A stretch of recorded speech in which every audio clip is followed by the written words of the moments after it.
उसके जीवन में बसना, कथा जो गाए उसके जीवन में बसना। कहा कलयुग है, बहुत कम समय मिलता है, लेकिन वस्त्र पहनने का, सजने का और भोजन करने का समय सबको मिलता है ना, सबको मिलता है। कोई ऐसा नहीं कर सकता कि भोजन का भी समय नहीं। कह देते लोग कि मेरे पास तो भोजन करने का समय नहीं है, लेकिन भोजन करते वाल्मीकि जी बहुत अच्छी बात कही। कहा प्रभु प्रसाद सुचि सुभग सुवासा, सादर जा सुलहई नित नासा, और तुम्हि निवेदित भोजन करही, प्रभु प्रसाद पट भूषण धरही। कहा कलयुग आएगा, समय न मिले तो कहा वस्त्र पहनने का, सजने का और भोजन करने का समय तो सबको मिलेगा। कहा वस्त्र पहनते समय सोच के पहने कि एक भगवान का पोशाक, वस्त्र भी भगवान का पोशाक। हम आप कह सकते नहीं हमने तो कमाया है, 8 घंटे नौकरी किए या बिजनेस किए या कुछ, वो पैसे जो आए उससे मैंने वस्त्र खरीदा, उससे इसमें भगवान की कौन सी कृपा है? ये मेरी मेहनत का फल। आदमी मेहनत से पैसा नहीं कमाता, भाग्य से कमाता। आप कहेंगे पंडित जी ये कैसे हो सकता है? भाई रिक्शा चलाने वाला हमसे आपसे ज्यादा मेहनत करता है ना, लेकिन बेचारा गरीब है। हम आप उससे कम मेहनत करते हैं, लेकिन हमारे आपके पास ज्यादा है। क्यों? क्योंकि वही भगवान की कृपा है। मेहनत ठीक, मेहनत तो करना चाहिए, मेहनत से नहीं छुड़ाना चाहिए, लेकिन जो धन है, रुपया है, वस्त्र है, पैसा है, गहना है, यह भी भगवान की कृपा है। ऐसा मान करके वस्त्र जो पहने, कहा उसके जीवन में कि भगवान ने दिया इसलिए। और दूसरी बात अगर पीछे देखें, आजा परदाता, हमारे यूपी बिहार में तो बड़ी गरीबी है आज भी, पहले भी बड़ी गरीबी रहती। एक धोती पहनते थे, बरस भर बिताते थे, और आज मैं उसी जगह जाता हूँ, 3 धोती है, 4 धोती है, 5 धोती है, 10 धोती है। क्या आजा दादा कम मेहनत करते थे? और ज्यादा मेहनत करते थे खेतों में, लेकिन कम था। आज हम कम मेहनत करते हैं, ज्यादा है। ये क्यों है? ये भी भगवान की कृपा है, बस ऐसा मानना पड़ेगा। प्रभु प्रसाद सुच सुभग सुवासा, सुवासा मतलब कुछ महक लगाना, वो भी भगवान का प्रसाद, ऐसा मानना। और सादर जा सुलहई नित नासा, तुम्हि निवेदित भोजन। आप भोजन करने, वस्त्र हो गया, सज गए, भोजन करने बैठे, भगवान ये भी आपका प्रसाद, मैं प्रसाद। तुम्हि निवेदित भोजन प्रभु प्रसाद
भोजन करें, भगवान को भोग लगा करके तब भोजन करें। अब भगवान को भोजन कराना इतना जरूरी है? क्यों भोग लगाना? भगवान को खाते नहीं है, भगवान खाते हैं, उनके दिव्य हाथ हैं और हम दिव्य आंखों से ही देख सकते हैं। इस आंख से भगवान को नहीं, दिव्य आंखें हो जाएगी, और कब होगा? भगवान की कृपा से होगा, हम देख सकते हैं भगवान का। ठीक, लेकिन भोजन निवेदन करना जरूरी है। क्यों जरूरी है? अन्न के दोष होते हैं, अन्न के शास्त्र जैसा करते हैं। अन्न का दोष है आय दोष। आय दोष कैसे कमाया गया है, हो सकता है झूठ बोल के कमाया, हो सकता है किसी गलत रास्ते से कमाया, आय दोष। दूसरा है सिद्ध दोष, पकाते समय जिसने भोजन को बनाया कहीं गुस्से में तो नहीं था, झगड़ा कर सकता। तो जितना गुस्से और क्रोध से पकाएगा तो सारा क्रोध और गुस्सा उस भोजन में जाएगा, जो भोजन करेगी सब झगड़ा करेगी। इस शास्त्र का नियम सिद्ध दोष, आय दोष, सिद्ध दोष। उसके बाद आता है स्थान दोष, साफ जगह रखा गया कि नहीं रखा गया। भोजन तो पका लिया, कहीं ऐसे रख दिया नहीं, ठीक से रखे, ढक के रखे, सुरक्षित रखा गया कि नहीं रखा गया। तीसरा दोष। चौथा दोष है जिसने परसा, परसत मन मैला करे सो मैला जल जाए। परसते समय आपको निकाल के देते लो खा लो, ये भी एक प्रश्न है। दूसरा है ये भी प्रश्न है। ये चार दोष होते हैं, ये चार दोष। तो ये विचार करते चारों दोष जो हम खाएंगे ये सारा दोष हमको लगेगा, और दोष लगेगा तो हमारा आपका जीवन इतना पुण्य नहीं है कि सारे दोष को मिटा सके। इसलिए भोजन भगवान को अर्पण कर देते हैं। भगवान आप भोजन कर लो, जिससे आपके छूने से शुद्ध हो जाएगा। फिर मैं इससे भोजन करूंगा, और जब भोजन करूंगा इस शुद्ध भोजन से हमारी शुद्ध शरीर और शुद्ध मन। इसलिए भगवान को निवेदन करना चाहिए। और कहते भी हैं जैसा खाए अन्न वैसा बने मन, जैसा अन्न खाएंगे वैसा मन।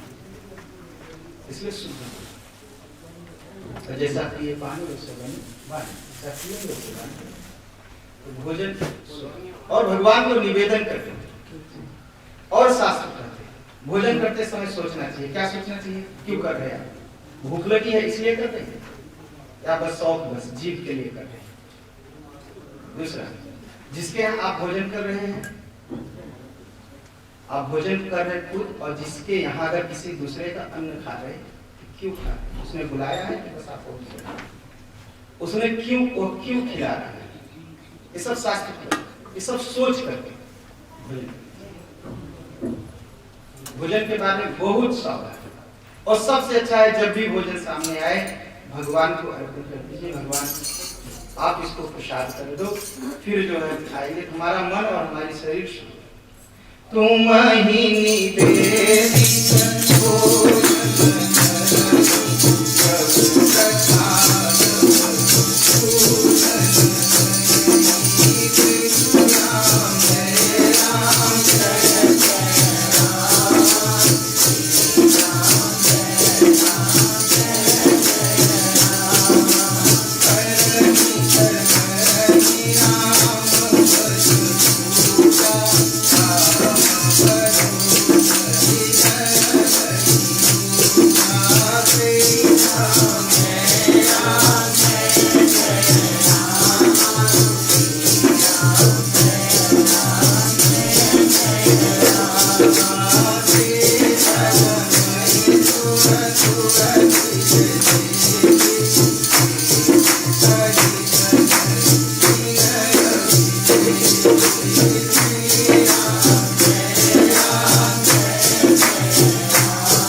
देखी सिर झुकाना। कहा अपने गुरुजनों जो हमसे बड़े, शीश नमन सूर्यपुरी से देखी का सिर झुकाना चाहिए। और झुकता कौन है? जो जिंदा है वही झुकता है, मरा हुआ आदमी झुकता है कभी नहीं झुकेगा, आप झुका भी नहीं पाओगे उसे, या तो टूट जाएगा। तो जो जिंदा है उसे झुकना चाहिए, और जिंदा लोग ही झुकते हैं, तो झुकना चाहिए। अपने गुरुजनों के प्रति सर झुकाना, देवताओं के प्रति, ब्राह्मणों के प्रति। और करनित करहि राम पद पूजा, अपने हाथ से भगवान की कुछ सेवा करना। भगवान की सेवा में क्या है? केवल भगवान के पैर के पास फूल चढ़ाना ही सेवा नहीं है। मंदिर आए, मंदिर में कुछ सेवा चाहिए, साफा ही कर दिया, कुछ बर्तन ही साफ कर दिया, कुछ, ये सब भगवान की सेवा। तन पवित्र सेवा किए, मन पवित्र किए जा। भगवान की सेवा, तीर्थ स्थान में सेवा, मंदिर में सेवा करने से शरीर पवित्र, तन पवित्र सेवा किए, मन पवित्र किए जा। मन पवित्र होगा भगवान के मंत्र का जाप। और धन पवित्र, दान से क्या होता है? धन पवित्र। इसलिए शरीर की पवित्रता के लिए करनित करहि राम पद पूजा। और दूसरा, चरण राम तीर्थ चली जाए, पैर से चल करके मंदिर तक जाना, जहाँ तीर्थ स्थान है। कहा ऐसा जो करता हो भगवान, वहां पर राम बसहु तिनके मन माही, उसके मन कि कोई मुश्किल है भगवान को पाना? कुछ नहीं मुश्किल है। आइए मंदिर आए, भगवान की सेवा करते हैं। मंदिर चले आए, भोजन करते समय भगवान को याद करना है। वस्त्र पहनते समय भगवान आपका प्रसाद है। हमारे यहाँ यूपी बिहार में तो माताएं करती हैं, वस्त्र दुकान से आता था, पहले भगवान को चढ़ा देती थी, तब पहनते थे। अब भी करते हैं, जहाँ कोई साड़ी मिले या कुछ कपड़े वस्त्र आए तो पहले नहीं, कुछ तुलसी माता को ही चढ़ा दे, किसी न किसी को चढ़ाए, चढ़ा के फिर पहने, कहेंगे भगवान का प्रसाद। तो वस्त्र पहनते समय, गहने पहनते समय प्रभु प्रसाद पट भूषण, पट मतलब वस्त्र, भूषण मतलब गहना, भगवान आपका प्रसाद है, ऐसा मानते थे। सब कर मागहि एक फल, राम चरण रति होई, तिनके मन मंदिर बसहु, श्री रघुनंदन होई। का सब कुछ करे, तर्पण होम करें, मंत्र जपना, तर्पण करना, और एक आशीर्वाद मांगना, भगवान राम चरण रति, भगवान से मांगना। हम सब गृहस्थ हैं, धन रुपया पैसा सुख मांगने अच्छी बात है, मांगना चाहिए। भगवान सुख दीजिए, धन दीजिए, रुपया दीजिए, पैसा दीजिए, लेकिन भगवान राम चरण रति हो, भगवान आपके पैरों में मेरी भक्ति हो, इसको जरूर कहना चाहिए। भरत जी से पूछा गया, भरत जी आप क्या चाहते हैं?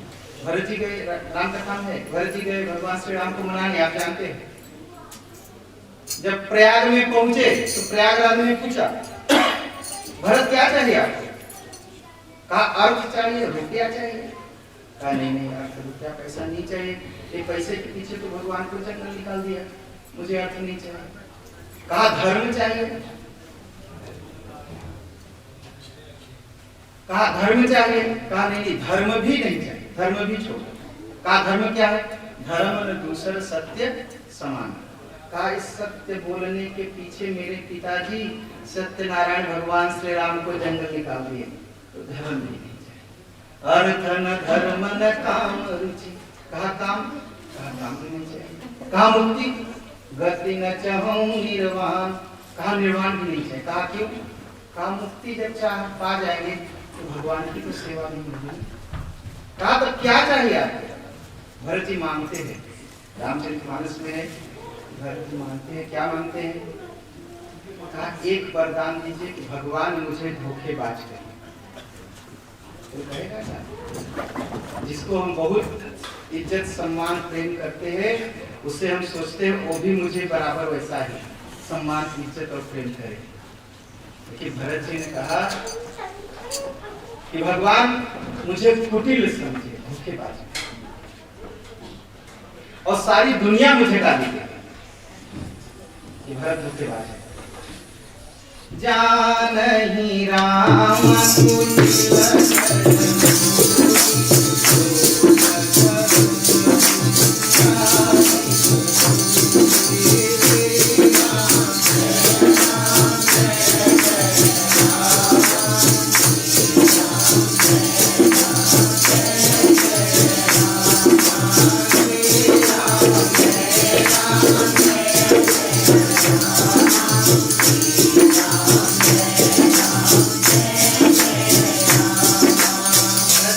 जानहि राम कुटिल कर मोही। भगवान श्री राम के पास जाऊं और भगवान राम मुझे कुटिल कहें, धोखेबाज में। और दुनिया के लोग जानहि राम कुटिल कर मोही, लोग कहब गुरु साहिब द्रोही। लोग, संसार के लोग कैसे धोखा किया। ये भरत ने अपने बाप के साथ धोखा किया, माता के साथ धोखा किया, विधवा बना दिया और भगवान को जंगल निकाल दिया। ऐसा संसार के लोग मुझे गाली दी। ये 2 वरदान दीजिए और तीसरा वरदान दीजिए, इसके बाद भी सीताराम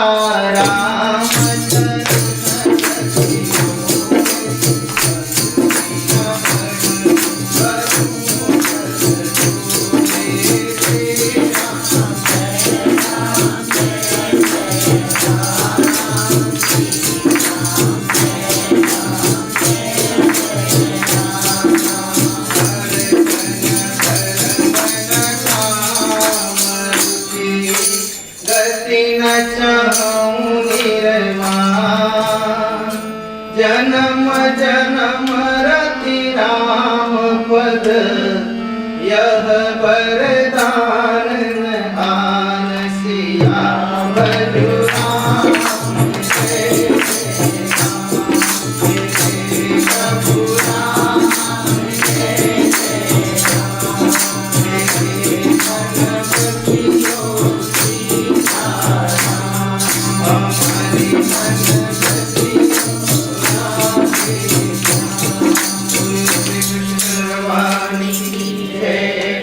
इतना वरदान मांगा, कहा एक तो भगवान राम मुझे धोखेबाज कहें, संसार मुझे गाली दे, उसके बाद भगवान सीता राम चरण रति मोरे अनुदिन बढ़े। रोज रोज भगवान के पैरों में मेरी भक्ति बढ़ती और मुक्ति नहीं चाहिए। कहा क्यों? कहा जन्म जन्म रति राम, बार बार मैं मरूं जन्मूं फिर मरूं फिर जन्मूं, लेकिन सब जन्म में एक ही हो कि भगवान के चरणों में मेरी भक्ति। यही वाल्मीकि जी ने कहा कि सब कर मांगहि एक फल, राम चरण रति हो। कि भगवान एक भक्ति, ऐसी भक्ति दीजिए, ऐसे आशीर्वाद दीजिए कि भगवान के चरणों में मेरी भक्ति हो जाए।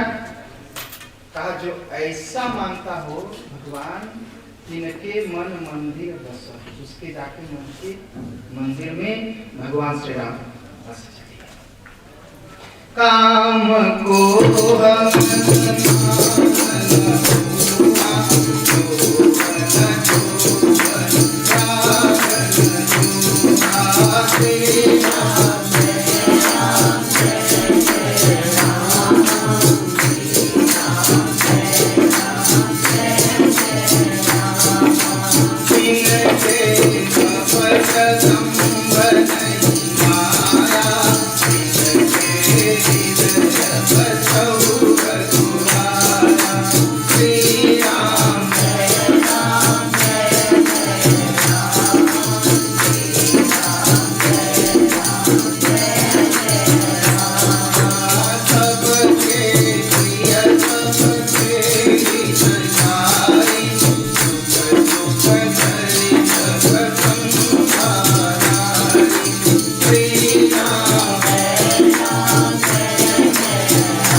श्याम रामचंद्र भगवान की जय। रामचरित मानस ये चौपाई बहुत, ये चौपाइयाँ जो है ये चौपाई है, इसको गाना चाहिए। चौपाई, चौपाई के दो मतलब, चौपाई जो गान है इसको चौपाई मतलब, और चौपाई मतलब चारपाई। ठीक, चौपाई गाएंगे तो चारपाई मिलेगी, आराम करेंगे, पहली बात। और चौपाई का मतलब है चार पाई। चार पाई मतलब चार चीज पाई। क्या क्या पाई? धर्म, अर्थ, काम, मोक्ष। ठीक, ये चारों चीज की जरूरत है ना। धर्म की भी जरूरत है, अर्थ की भी जरूरत है, कामनाएं भी जरूरत है, और मोक्ष भी चाहिए। तो जो चौपाई गाएंगे उसको चारों मिल जाएगा, इसलिए चौपाई गाना चाहिए। और गाय हमारे भोजपुरी में कहते हैं गाय। गाय मतलब गाय। हमारे भोजपुरी में शायद थोड़ा बहुत भोजपुरी समझते नहीं। हाँ, गाय, गाय मतलब गाय। गाय कब दूध देती है? जब बछड़ा मुंह मारता है, थन में दूध निकलता है। तो उसे रामचरितमानस है, थोड़ा सा गाइए तब उसका आनंद आएगा। और जितना गाएंगे, मैं सच कहता हूँ, मेरा अनुभव है, ये तो मेरी माँ है ना, मैं कहता हूँ मेरी माँ है, मैं जितना गाता हूँ उतना आनंद मिलता है। रामचरितमानस,